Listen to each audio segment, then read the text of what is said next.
All right, I'm in the back of a black cab here, and I'm just asking this driver, what's your name? Steve. I'm asking Steve why there's so much congestion in London and why it's a struggle for him to get his revenues back to what they were last year. And we're looking at these social distancing pieces. So they're trying to extend the sidewalks to give more people to walk, but there's nobody on the sidewalks, and that makes your job harder to do. Is that right? Yeah, definitely. And that means they're closing streets down? Yeah, closing the streets down.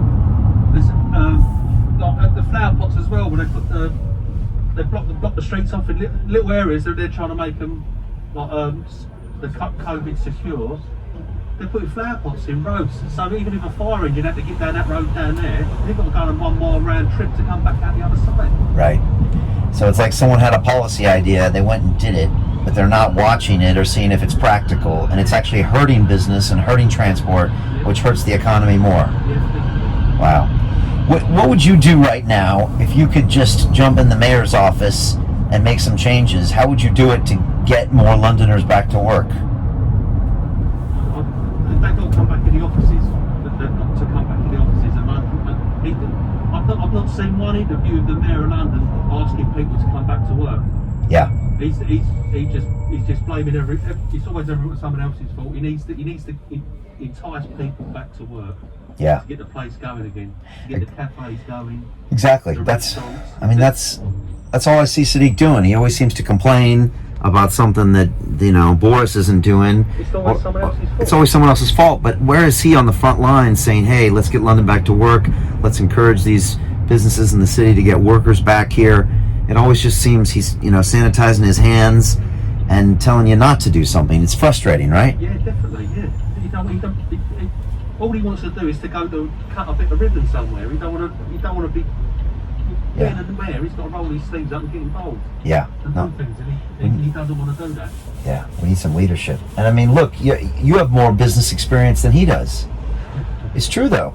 I mean, you've run a business. You understand, what it takes to do that. But he hasn't run a business. For him, it's just, let's throw some money at the problem. Let's do a regulation. Let's ask for more handouts. But unless the city gets back to work, everybody loses, right? Yeah, but that's just going to be an ongoing circle, sir. He's going to come back to government in October and ask for more money for the troops because no one's back to work. Then what happens in January? Does he do it again? Just keep going, just keep boring and not solving the problems, just pushing it down the road. Yeah, no, I couldn't agree with you more. I just spent the morning speaking with a guy that owns some wine bars and just trying to figure out how to get his business back, and he said the same thing. He said we need to get the workers back in the city. That a lot of people can come back to work. I think they're just scared, but we know we can do it safely. But there's nobody talking about that, right? No. The civil servants they've got to lead by example. The government's asked the civil servants to come back. They don't really want to come back. They've got their union involved. As I say, he's the mayor of London. He should be an advocate for coming back to work. He should be showing people it's safe. People in his offices should be coming all back to work, TfL. He should be just showing people it works, London's a safe place to come, telling people to stay at home. Yeah, I know. It's the opposite message he keeps giving. And it's it boggles my mind. And again, you said the big thing there, lead by example. That's what we're not seeing. We're not seeing any leadership. And then it's going to be, like you said, he's going to complain in 3 months, ask for more money because this city isn't working. This city's been in for thousands of years, It's done all sorts of plagues and great fires, and it's survived through that. Yeah. And the minute he's struggling because of the mayor.